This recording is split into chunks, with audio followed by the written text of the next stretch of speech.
Hi friends, భారతదేశంలో వివిధ ప్రాంతాలలో భర్త మరణాంతరం భార్యను కూడా చితికి పంపేవారు.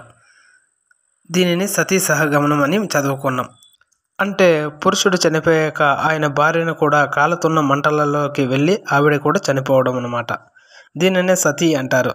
ఇది తర్వాతి కాలంలో రాజా రామ్మోహన్ రాయ్ గారు దీనికి వ్యతిరేకంగా చాలా నిరసనలు తెలపడం జరిగింది.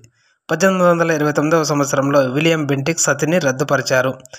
ఇప్పుడు మీరు స్క్రీన్ మీద చూస్తున్నది సతీ సహగమనం గురించి తెలిపే మొదటి శాసనం. అయితే దక్షిణ భారతదేశంలో చోళుల కాలంలో ఇలాంటిదే మరో వింత ఆచారం ఉండేది. రాజులు మృతదేహాలతో పాటు వారికి ఇష్టమైన వారిని కూడా సమాధిని చేసేవారు. మరణాంతరం కూడా ఆ వ్యక్తితో కలిసి జీవించాలని ఇలా చేసినట్లు చోళుల శాసనాల్లో రాశారు. ఈ ఆచారం గురించి ఇప్పుడు తెలుసుకుందాం ఫ్రెండ్స్.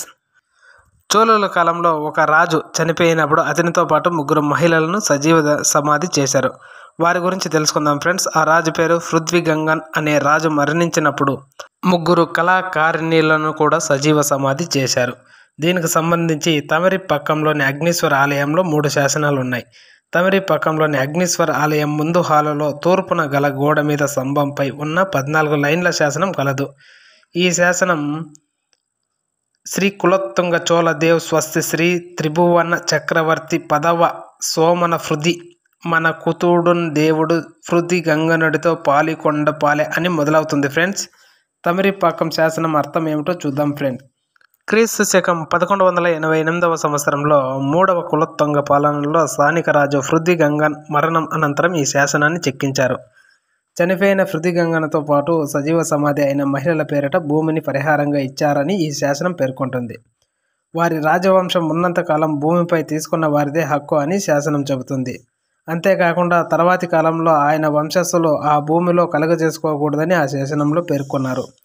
ఆ ఆలయ ముఖమందిరం తూర్పు గోడపై 4 లైన్ల శాసనాన్ని కూడా కలదు.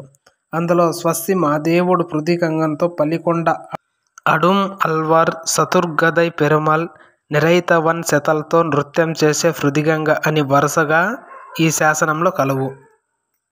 ఈ 3 దేవరాదియర్ స్త్రీలు అడం అల్వార్ సతరనాథై పెరుమాల్ నరైత వంజేతలల్ పృథ్వీగంగతో కలిసి సజీవ సమాధిలో ఉంచామని ఆ శాసనంలో పేర్కొన్నారు. ఈ శాసనంలో సజీవ సమాధి అయిన స్త్రీల పేర్లను చాలా స్పష్టంగా నమోదు చేశారు. చూడండి ఫ్రెండ్స్, వీరు ఇలా చేయడానికి ప్రధాన కారణం మరణం తర్వాత కూడా తమకిష్టమైన వారితో కలిసి జీవించగలిగే మరో ప్రపంచం ఉంటుందని వారు నమ్మారు. అందువలననే వారు తమకిష్టమైన వస్తువులను మృతదేహంతో పాతిపెట్టినట్లే తమకిష్టమైన వారిని కూడా పాతిపెట్టారు. ఇది ఒక రకమైన మూఢనమ్మకం ఫ్రెండ్స్. చోళుల కాలంలో జరిగిన ఒక వింత ఆచారం. ఫ్రెండ్స్, మీకు నా వీడియో నచ్చినట్లయితే లైక్ చేసి సబ్స్క్రైబ్ చేయండి. మనం మరొక వీడియోతో కలుద్దాం. జై హింద్.